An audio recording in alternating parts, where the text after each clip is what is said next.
विद्यालय में आए आपका स्वागत करेंगे हम। विद्यालय में आए आपका स्वागत करेंगे हम। जय हिंद जय भारत। आप सभी से विनती है, आग्रह है, जहाँ जगह मिले वहीं बैठ जाइए। और आप सभी के बीच आपके मेहमान प्रशांत किशोर जी उपस्थित हो चुके हैं। अपनी बात थोड़े ही समय में शुरू करेंगे।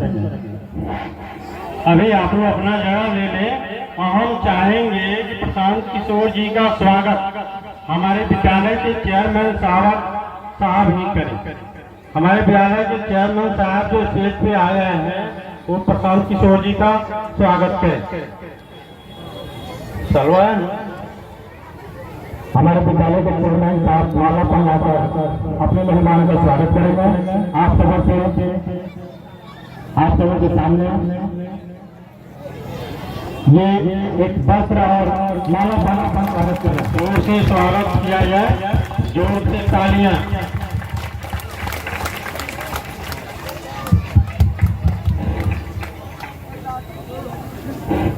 चाह रहे हैं कि हम सीधा प्रशांत जी को ही आमंत्रित कर रहे हैं और माइक उन्हीं के हाथों में दे रहे हैं। आप लोग शांति बनाए रखें और उनकी बातों को सुनें।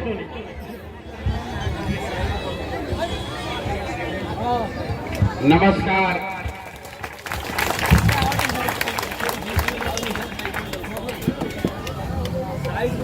आपके गांव के इस विद्यालय के प्रांगण में, आपके गांव के इस विद्यालय के प्रांगण में आपसे मिलने का, आपसे परिचय करने का जो आपने अवसर दिया है, इसके लिए आपका तहे दिल से शुक्रिया अदा करते हैं, आपका धन्यवाद करते हैं।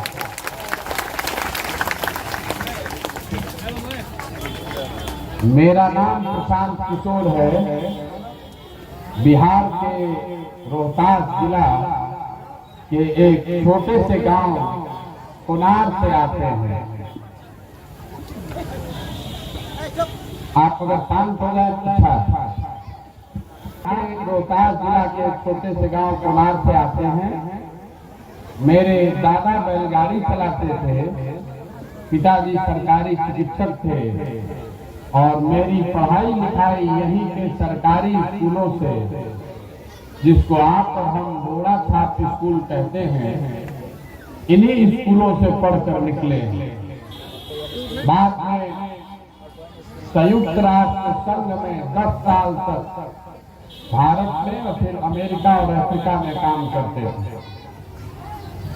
जिस परिचय से आप मुझे जानते हैं, चुनावी रणनीतिकार, प्रबंधक या बोलचाल की भाषा में जो आदमी चुनाव जिताने में लोगों की, दलों की मदद करता है, उस काम को 10 साल तक किया।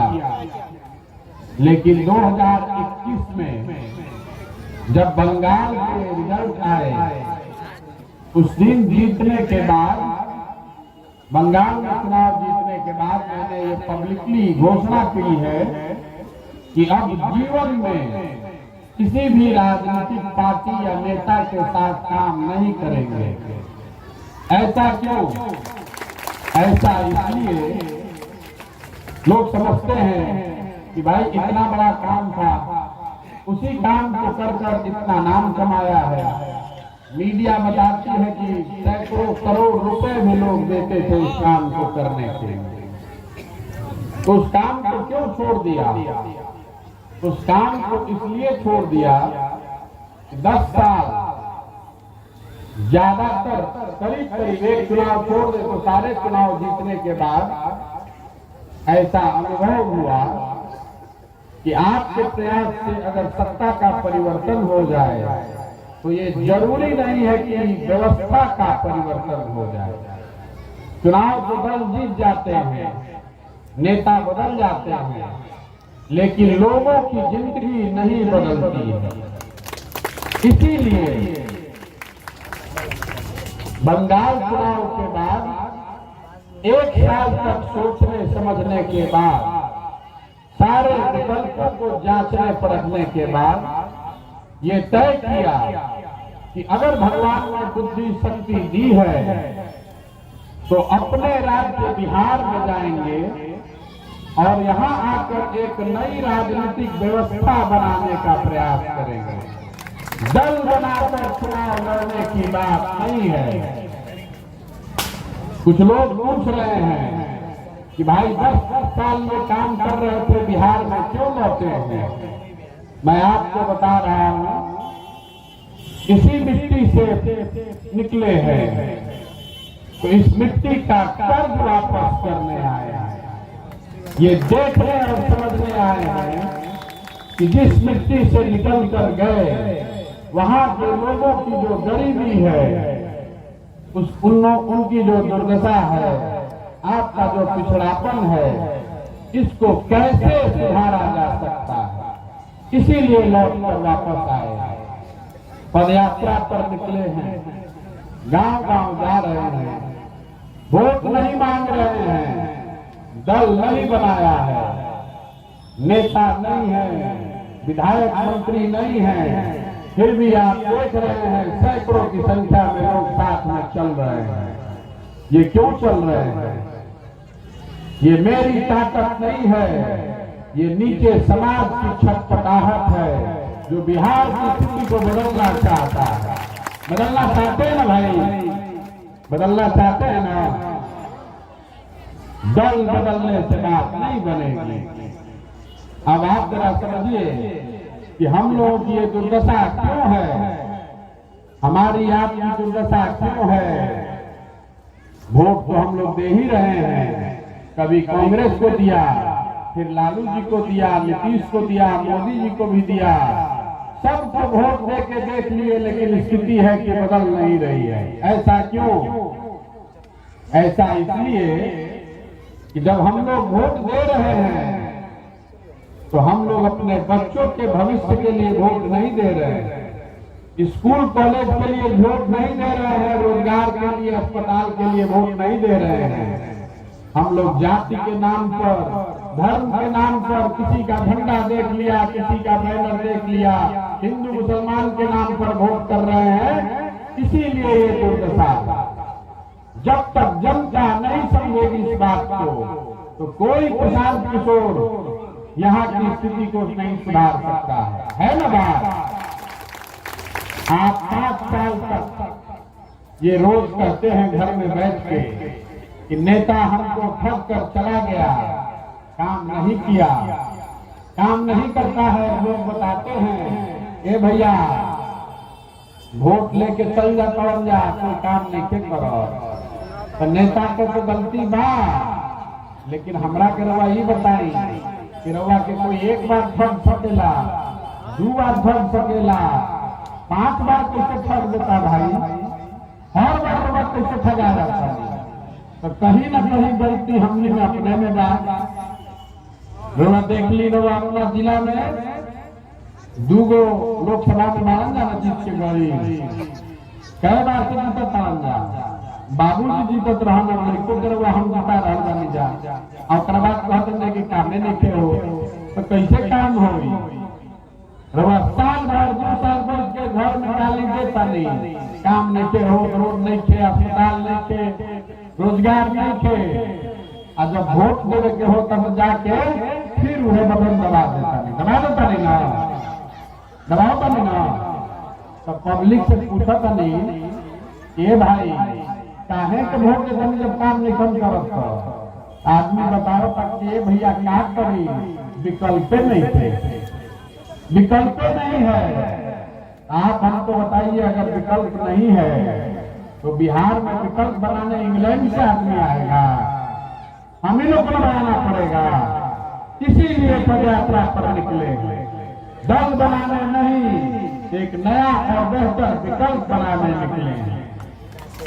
जैसे आप दही से मक्खन मक्खन निकालते हैं, वैसे गांव गांव जाकर लोगों से मिलना है, उनसे समझना है, और आपकी मदद से समाज से ऐसे आदमी को ढूंढ कर निकालना है जिस पर आपका भरोसा है, जो समाज का सही आदमी है, धरती से जुड़ा हुआ है। अगर कोई जीत कर आ जाए तो तो समाज के लिए कुछ करेगा। एक बार लोगों ने ऐसे लोगों को चुन दिया, फिर उसी के पीछे अपनी बुद्धि, शक्ति, पैसा, ताकत लगाएंगे और आपके आशीर्वाद से उसको जिता कर लाएंगे, तभी स्थिति बदलेगी। नाम दिया है जन सुराज। जन सुराज का मतलब क्या?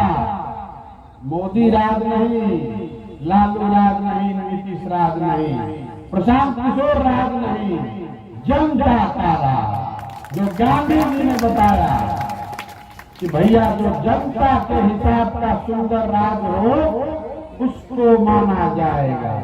इसीलिए पदयात्रा पर निकले। पदयात्रा पर इसलिए भी निकले हैं कि जिनके साथ काम करना है, जिस समाज को बदलना चाहते हैं, कम से कम एक बार आकर देखें तो सही कि आप किस दुर्दशा में रह रहे हैं। ये देखें तो सही कि आपके बच्चे किस स्कूल में पढ़ने जाते हैं।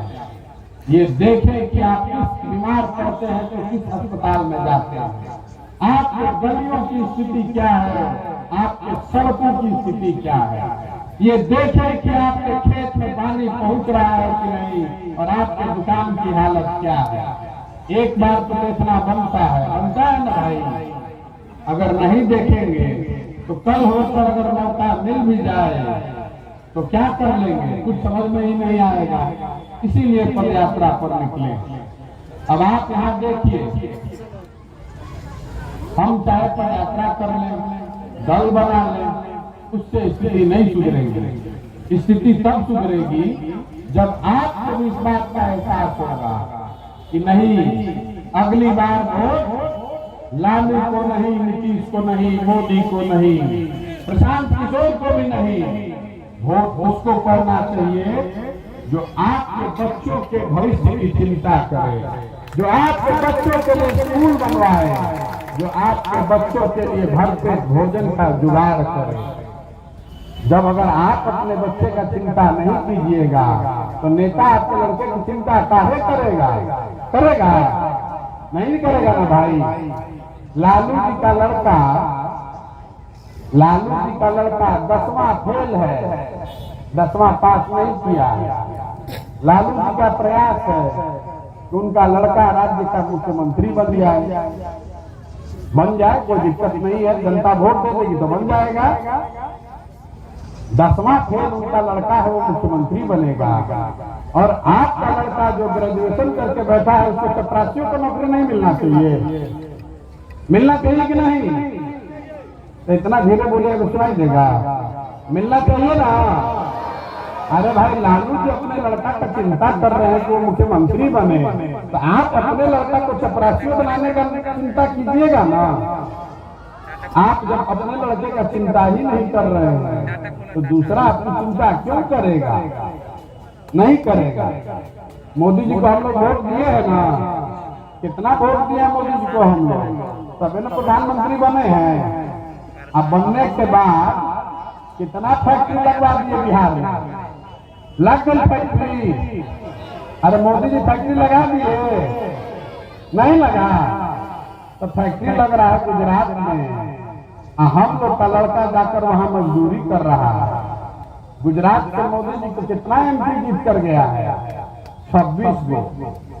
गुजरात से मोदी जी का 26 एमपी जीत कर गया है। तो फैक्ट्री लग रहा है गुजरात में, 1 लाख करोड़ का बुलेट ट्रेन बन रहा है गुजरात में। हम लोग जिताए हैं 39 एमपी, तो हम लोग को पैसेंजरों नहीं मिलना चाहिए? पैसेंजरों गाड़ी नहीं मिलना चाहिए भाई? तो नरकटियागंज में आदमी कहता ये भैया है छोटकी लाइन में एगो पैसेंजर चालू हो जाए इतना तो बड़ा अच्छा रहे। देखिए, गुजरात में वोट पड़ा मोदी जी को तो वहां बुलेट ट्रेन बन रहा है और हम आप भीख मांग रहे हैं वो छोटी लाइन का पैसेंजर के लिए। काहे मांग रहे हैं?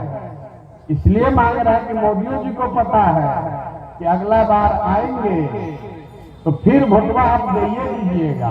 दे दीजिएगा ना दे दीजिए। एक बार मोदी जी को फिर से वोट दे दीजिए। अभी सिलेंडर का 1300 न दे रहे हैं, 2000 रुपया देने के लिए तैयार हो रही है। दीजिएगा 2000 रुपया सिलेंडर का लगेगा। अब पेट्रोल डीजल 90-100 रुपया हुआ है ना, 150 रुपया देने के लिए तैयार रहिए। एक बार जाकर मोदी जी का बटन दबा दीजिए, फिर समझ में आएगा। मैं आपको बताना ये चाह रहा हूं, जब आप अपनी चिंता नहीं करेंगे तो कोई दूसरा चिंता आपका काहे करेगा। 40 MP आप बिता दीजिएगा और आपको पैसेंजर नहीं मिलेगा। 40 MP बिहार का रहेगा और यहाँ पैसेंजर नहीं बनेगा, फैक्ट्री नहीं लगेगी। लगेगी। आप 40 MP बिता कर दिखाइए ना, बिना आपके सरकार बनेगी 24 में नहीं बन सकती। इसीलिए पद यात्रा पर निकले, आपसे हाथ जोड़ रहे हैं, आपको समझाने का प्रयास कर रहे हैं। हे भाई, अगला बार वोट उसको दीजिएगा जो आपको रोजगार दे। अगला बार वोट उसको दीजिएगा जो यहाँ फैक्ट्री लगवाए। यहाँ पर जितने लोग बैठे हैं, खड़े हैं, सबके घर में कोई न कोई ऐसा आदमी होगा जो बाहर मजदूरी जाकर कर रहा है ना। रोजगार के लिए आपके घर का कोई न कोई आदमी दूसरे राज्य में जाकर काम कर रहा है ना। लड़के ज्यादा बोल रहे हैं, जो रोजगार करने जा रहे हो नहीं बोल रहे हैं। उसमें बोड़ा ऐसा भर के आदमी जाता है ना। जरा सोचिए, जिस बच्चे को बड़ा करने में आप अपना पेट काट काट के आपने खिलाया पिलाया जवान बनाया, एक बार लड़का 18 साल का हो गया, 20 साल का हो गया तो पीठ पर बैग बांधकर मजदूरी करने, काम की खोज में रोजगार करने कोई गुजरात गया, कोई केरल गया, कोई पंजाब गया, कोई दिल्ली बॉम्बे गया, है ना। एक बार यहाँ से लड़का चला गया तो साल में एक बार आपको उसका मुंह देखने को मिलता है। कोई पर्व त्योहार हुआ तो लड़का घर आएगा, बाकी समय आप उसका चेहरा नहीं देख सकते हैं। अगर वहां बीमार पड़ जाए, यहाँ छटपटा के रह जाइएगा, फिर भी आप उसको नहीं देख पाइएगा। अभी 3-4 दिन पहले हम सुबह सुबह कैंप से निकल रहे थे, एक बूढ़े आदमी आकर मिले, बताया कि भैया हमारा लड़का कश्मीर में काम करता है, मजदूरी करने गया था, गोली लग गई है, अस्पताल में भर्ती है, कोई मदद करवा दीजिए। हमने पूछा कितना रुपया मिलता था, बताए कि 12,000 रुपया मजदूरी मिलता था महीने का। बताइए 12,000 रुपया के लिए किसी का 21 साल का जवान बेटा कश्मीर में उसको गोली लग गई, उसके बाद पर उसके परिवार पर क्या बीतती होगी। आप हमको बताइए, गुजरात का कोई आदमी आकर यहाँ मजदूरी कर रहा है, केरल का आदमी आकर के मजदूरी कर रहा है, पंजाब का आदमी मजदूरी कर रहा है, नहीं कर रहा है ना। गरीबी तो वहां पर भी है, भ्रष्टाचार वहां पर भी है, यही संविधान वहां पर भी लागू है। तो 15,000 20,000 रुपया के रोजगार करने के लिए वहां के लोग बिहार में क्यों नहीं आ रहे हैं? इसलिए नहीं आ रहे हैं कि वहां की सरकारों ने कम से कम 15,000 20,000 रुपया का रोजगार का व्यवस्था कर दिया। तो अगर ये काम गुजरात पंजाब केरल में हो रहा है तो बिहार में भी होना चाहिए ना, होना चाहिए ना, होना चाहिए ना। इसीलिए जन चुनाव का पहला संकल्प है, अगर मौका मिला तो साल भर के अंदर जितने लोग हैं जो यहाँ रह रहे हैं, रोजगार खोज रहे हैं या जो बाहर रह रहे हैं, उनको 15-20,000 रुपए का रोजगार उनके गांव में पंचायत में किया जाएगा, हर हालत में किया जाएगा, ताकि 15-20,000 रुपए के लिए किसी को अपना परिवार और गांव घर छोड़कर नहीं जाना पड़े। यही पूरा प्रयास है, इसी से स्थिति सुधरेगी, दूसरा कोई उपाय नहीं। होना चाहिए ना, होना चाहिए ना भाई, प्रयास तो हो ना। नीतीश जी कहता है कि बिहार में भारी विकास कर दिए हैं। हमको 15-20 दिन पहले बुलाए थे, बुला के कहला कि सब काहे लिए हंगामा कर रहे हैं, काहे पद यात्रा शुरू कर रहे हैं। आप तो हमारे ही साथ थे, हमारे ही साथ रहिए, हमारे बाद आप ही हैं। तो हम उनको बताए कि 15 में आप जीते थे, 17 में आप छोड़कर चले गए, अब फिर से आप चर्चों के नीचे नहीं आने वाले हैं, अब आपके साथ नहीं आएंगे, चाहे आप कुछ भी ऑफर कर दीजिए। बिहार को बदलने के लिए, बिहार में विकास के लिए, गरीबी के समूल नाश के लिए, बिहार के जनता को जगाए बगैर दूसरा कोई उपाय नहीं है। हमारे जीतने से, हमारे दल बनाने से भी बात नहीं बनेगी। बात तब बनेगी जब बिहार की जनता जगेगी। जन बल के आगे कोई बल नहीं है। जिस दिन आप खड़े हो गए, जितना लोग हेलीकॉप्टर पे घूम रहा है, एक दिन में धरती पर आ जाएगा ना। जिसका बटन दबा दीजिएगा वही राजा बन गया। अभी 10 दिन से चलना शुरू किए हैं, रैली नहीं किए, धरना प्रदर्शन नहीं किए, गाली गलौज नहीं कर रहे हैं, 200-400 आदमी के साथ पैदल चल रहे हैं। और यहाँ से लेकर पटना तक लोग घबराहट में पड़ा हुआ है। अरे बाप रे, क्या हुआ है ना, घबराहट है ना। वो हमारी ताकत नहीं है, वो उनकी घबराहट इस बात को लेकर है कि कहीं जनता जग गई तो कहानी खत्म, बदल हो गया। बहुत दिन 35 साल हमको कह रहा है कि भाजपा से पैसा लिए हैं प्रचार करने के लिए। आप भाजपा वाला कह रहा है कि नीतीश कुमार इनको 1000 करोड़ रुपया दिए हैं ये काम करने के लिए। और कुछ लोग ये भी बता रहा है कि कांग्रेस वाला हमको पैसा दिया है। अब आप बताइए, जदयू जैसा पार्टी जो एक लंगड़ी सरकार है, आज तक पूरा बिहार जीत नहीं पाया। लालू यादव पिछला 25-30 साल में बिहार नहीं जीत पाए। आप पार्टी चला रहे हैं कैसे? आपका आधा सरकार है तो आप पार्टी चला रहे हैं। हम आपके जैसा 6 मुख्यमंत्री बनाए हुए हैं, हमको इतना भी मदद नहीं करेगा। आप आधा सरकार चला रहे हैं तो आपके पास पार्टी चलाने का, प्रचार करने का पैसा है। हम 6 मुख्यमंत्री बनाकर बैठाए हुए हैं तो हमको प्रचार करने के लिए पैसा की जरूरत है। चेंज लोग फेंकेंगे तो उससे भी काम हो जाएगा, चिंता मत कीजिए। हम उनमें से नहीं हैं जिनको लालू और नीतीश जैसे लोग घटिया देंगे, ऐसे लोगों के नाक में दम कर देंगे। उनको पता नहीं है, उनको पता नहीं है। हम लड़ने के लिए लड़ने वालों में से नहीं है। अगर लड़ने आए हैं तो आप मान के चलिए कि जीत का खाता दिमाग में बना कर आए होंगे। ये समझ बूझ कर आए हैं कि इसको जीतने के लिए कितनी ताकत लगानी पड़ेगी, कितनी व्यवस्था बनानी पड़ेगी, कितना पसीना बहाना पड़ेगा और संसाधन कहाँ से लाना पड़ेगा। किसी के ए टीम बी टीम नहीं है, जनता को ए टीम बनाने आए हैं और संकल्प लेकर आए हैं कि एक बार जब तक पूरा बिहार घूम कर देख न ले, जनता से सीधा बात न कर ले। 3500 किलोमीटर चलने में 1 से 1.5 साल का समय लगेगा। घर वापस लौट कर जाने वाले नहीं है। एक बार चलना शुरू किया तो पूरा बिहार कंप्लीट करेंगे, उसके बाद ही घर वापस लौट कर जाएंगे। ठीक है ना, प्रयास हो ना।